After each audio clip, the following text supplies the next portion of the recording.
All right, everyone. So Boruto 2 Blue Vortex Chapter 7 has officially been released, and I am here to give you guys my review.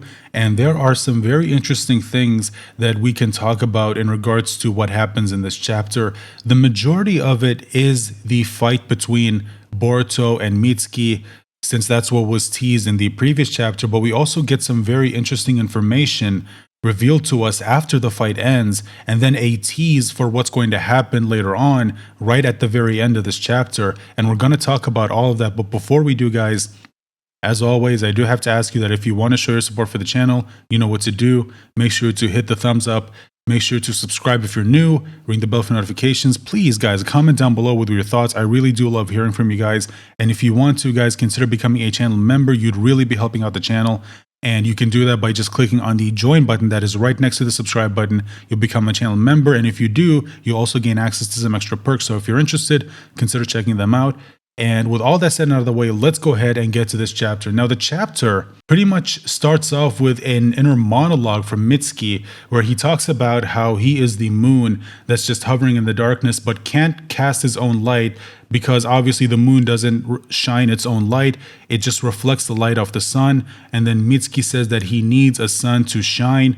And he believes that Kawaki is his son, obviously because of omnipotence, because thanks to that ability, both Boruto and Kawaki's places were switched in people's minds. So Mitsuki believes that Kawaki is his son, but obviously after spending 3 years with Kawaki, he's starting to have doubts and he's starting to wonder whether or not Kawaki really is his son. And then we get to the fight between Boruto and Mitsuki. And the fight pretty much does go the way I think a lot of people predicted it was going to go. Mitsuki does put up a good fight. And unfortunately, it's just not enough. Even Mitsuki himself acknowledges that Boruto might just be too much for him, that he might not actually win. And then Boruto does ask, if Mitsuki really believes this, then why is he even fighting? If he knows that he doesn't stand a chance, then why is he even fighting? And then Mitsuki says, I actually have another reason for being here, and it mostly has to do with the fact that he cannot allow Boruto to fight Kawaki because he believes that at Boruto's level right now, Kawaki would not be able to do anything against him. Now, it is possible that Kawaki isn't actually weaker than Boruto. Of course, it is possible that he is weaker than Boruto, because Mitsuki's statement right here, we don't know what exactly he's basing it on. Even though Mitsuki did spend 3 years with Kawaki, it's possible that Kawaki didn't actually show him everything that he actually can do. We don't know what Kawaki's full capabilities are because we haven't actually seen them yet. So I'm not fully willing to go off of Mitsuki's statement right here that Kawaki is weaker than Boruto, but again, it is possible. For me personally, I'm just willing to wait and see until Kawaki and Boruto actually do face off and we get a good idea as to where each of them stand in terms of power. Now, during this fight, Boruto again is trying to find out why Mitsuki is actually doing this. And then the fight continues, and Mitsuki actually uses a very interesting technique where he actually transforms his snakes into clones of himself. And each of these clones also have Mitsuki's Sage Mode. Now, I don't think we've ever actually seen this before. We've seen Naruto using his clones, but whenever Naruto was in Sage Mode and he makes clones, those clones didn't have Sage Mode. We know that his clones are capable of going into Sage Mode. We saw that in the 4th Grade Shinobi War. But Naruto, whenever he makes clones and he's in Sage Mode, his clones don't have Sage Mode. So I think this might be the first time we've actually seen it. And then during this fight, we actually get a interesting moment right here where Boruto is trying to warn Mitsuki that, hey, your attacks are kind of destroying the environment around us. And then Mitsuki blames that on Boruto, saying that, you know, all of this could stop if you just died and disappeared. And then Boruto says something very interesting, which is that I can't die yet because I still have other things I need to do. And the reason why this is interesting for me is because back in chapter 3, we had that moment between Kawaki and Boruto where Kawaki again said he was going to kill him, and then Boruto says, I don't have a problem dying, especially in Konoha, but I can't do that right now because, again, I still have things to do. And he just repeats that here in this chapter in his fight with Mitsuki. And again, the reason why this is interesting is because this is the third time that we've had Boruto mention his death. And I can't help but wonder if maybe this is the author telling us or slightly hinting at what is going to happen in the future. Now, I know a lot of people are hesitant to believe that Boruto is going to die because this is a shonen, so the main character is not really going to die. But again, I can't help but feel like they are hinting at that happen, considering how many times we keep seeing Boruto's death being mentioned in the story. But the fight pretty much ends, again, how a lot of people predicted. Boruto does end up winning against Mitsuki, and we actually do get to see a very interesting moment between the two where after Boruto dispatches all of his clones, Mitsuki goes for a lightning style jutsu, and then Boruto responds with his own lightning style jutsu. Although interesting, he didn't respond with a wind style jutsu because obviously, as we know, according to the lore, wind style beats lightning style. But Boruto instead responded with lightning style. And then once the clash ends, Boruto emerges from the smoke and he has Mitsuki dead to rights, basically. He has his sword aimed at Mitsuki's throat and basically making it clear to him that he could have killed him right then and there, but he's not doing it. And then Boruto mentions to Mitsuki that he knows why Mitsuki's actually here. He came because he wanted to die, essentially.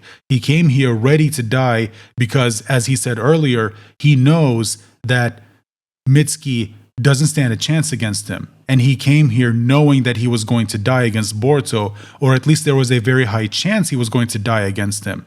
And Boruto mentions that the reason why he's ready to die is because he doesn't believe what he used to believe in anymore, or at least he's having insane amount of doubt, or at least he's having a lot of doubt about what he actually believes in. And then he mentions that Kawaki is supposed to be his son, but he hasn't been doing that for a while. And then while this conversation is happening, Shikamaru mentions to Ino that if she could extend this conversation to Mitsuki because he wants to hear everything, Ino says we can't do that because if that does happen, then Mitsuki will also know what's going on and then it'll compromise them. And it goes back to Mitsuki and Boruto's conversation where Mitsuki is essentially, again, still doubting what he actually knows. And then Boruto makes it clear to Mitsuki that he is his son. It's just that simple. And then Mitsuki obviously gets angry at that. And then Mitsuki manages to trap Boruto with one of his snakes, and then Boruto asks him, okay, if you really believe that I'm not your son, then why hasn't the snake bit me? Why haven't you injected the snake venom into me and then knocked me out just like you did with Kawaki? And Mitsuki then asks him, why didn't Boruto go all out? Why didn't he kill him, even though he absolutely could have? And then Boruto responds with, again, you already know that Kawaki is not your son. You figured it out a while ago. You just didn't want to believe it. It doesn't matter how much time you spend with him. You still don't believe that he is your son. And then Boruto obviously isn't really mad at Mitsuki for this because he knows why this is happening. And he says to Mitsuki that, it's natural to feel confused because deep down, it's the truth. And then Mitsuki asks him, why did he kill Naruto? And then Boruto essentially drops a bombshell on Shikamaru, Ino, and Mitsuki that Naruto is still alive and his wife, Hinata, is also still alive. And it's interesting because this is something that the Omnipotence can't change from people's mind because Naruto being dead is not involved in the Omnipotence ability. It has nothing to do with that. It only has to do with Boruto and Kawaki's positions being switched. That's all it is. Naruto being dead has nothing to do with that. So now that Shikamaru and Ino and Mitsuki know that Naruto's alive, they're always going to know this. And that now they know that Ada essentially lied to them. And now they also know that Kawaki lied to them about Naruto being dead. And then we see Kawaki waking up and he's just asking Ada where Mitsuki actually is. And this is interesting because I am wondering whether or not this is going to lead to a conversation between Kawaki and Mitsuki where Kawaki is going to ask Mitsuki what happened, when you confronted Boruto, what the hell is going on here? And there is a chance that Ada is going to tell him everything because obviously Ada would have seen everything with her Senrigan. And then we get to a continuation of the conversation that Boruto and Shikamaru were having before Mitsuki interrupted. And that's where Boruto basically reveals everything about omnipotence to them, mentioning how Boruto and Kawaki's positions were switched and it was done due to Kawaki's wishes. And then Boruto essentially reveals to them that none of this actually matters because it turns out this isn't the first time that omnipotence was actually revealed to them, that it was revealed to them before, but because of its ability, they're eventually just going to forget about it because obviously anything that causes doubt in their minds about their own memories, omnipotence will just remove it and just put them back to believing what their own memories actually are. And then Boruto says to Shikamaru that no, it actually can't be reversed. And keep in mind, that's only if what Momoshiki told Boruto is actually true. I personally believe that there is a way to reverse omnipotence. We just don't know what it actually is yet. And then Boruto reveals to Shikamaru that even if they do manage to reverse omnipotence, even if they manage to unseal Naruto and Hinata, Boruto is just going to end up with the exact same problem because he knows that Kawaki is just going to do what he did before. Because right now, Kawaki still believes that sealing Naruto away is the best way to protect him. And unless they find a way to change Kawaki, unsealing Naruto and reversing omnipotence is not really going to change anything. And then Shikamaru tells him that, okay, if you're not going to do anything, you realize this means that you're essentially going to be branded a rogue shinobi forever, and that you're always going to have people after you trying to kill you. And then Boruto says, I don't really mind that. It's kind of what I signed up for in the first place. Boruto for a long time said that he wanted to be the Shadow Hokage, and now he realized that this is what the Shadow Hokage has to do. He does things that maybe he doesn't want to do, but if it's for the sake of everyone's safety, then you're going to do it. And then we have this very interesting moment, which does once again prove that Boruto is indeed Naruto's son, because Shikamaru says to Boruto, you know, if I was in your position, I would be saving Naruto and then I would kill Kawaki. And then Boruto responds with, even if Kawaki wants to kill me, I don't feel the same way. I just want to hit him and then I want to make up with him. And that's it, which again is a very Naruto response, once again proving that Boruto is indeed Naruto's son, because that's exactly what Naruto did with Sasuke.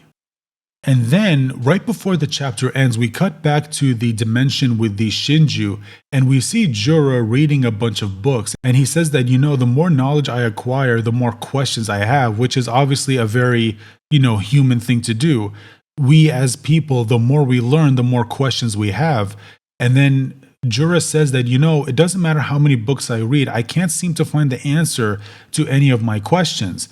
And then we get the big teaser at the end of the chapter where Jura essentially says, okay, we're going to go get Naruto.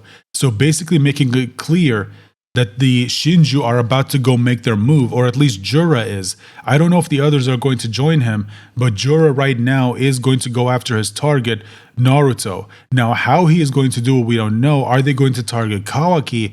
Or do they maybe have a way into the Daikokusen dimension in order to get Naruto out of there? My thoughts are, I think they are going to go to Kawaki because we did get a tease of it in the previous chapter with Damon, where he told Kawaki, hey, what are you going to do when those monsters show up to the village looking for Naruto? Then everyone is going to know that you lied to them about Naruto being dead. And the omnipotence, again, makes people believe that Kawaki is Boruto and Boruto is Kawaki, but it has nothing to do with Naruto being alive. That was something that happened after omnipotence. And if Jura shows up, and if he shows up with the other Shinjuu looking for Naruto, then everyone in the village is going to know definitively that Naruto is still alive and that Kawaki lied to them. That Kawaki and Ada lied to everyone about Naruto Uzumaki being dead, and it's going to severely damage whatever reputation they've been able to build with the village. So I'm very, very curious to see where they end up taking this. And that's pretty much where the chapter ends. Overall, I thought it was an okay chapter. I mean, a lot of information that was revealed in this chapter is information that we kind of already knew. It's just that we see this information being revealed to people who did not already know what we already knew. And honestly, the most interesting thing for me is what happens at the end with Jura and how the chapter says that, okay, they're about to make their move. And again, I'm curious to see what actually happens in the next chapter. And I want to know your thoughts, guys. Let me know what you think is going to happen in the next chapter. Consider hitting the thumbs up button. Please, guys, subscribe if you're new, ring the bell for notifications, consider becoming a channel member, and I hope I'll see you guys for my review of Boruto 2 Blue Vortex Chapter 8. Bye for now.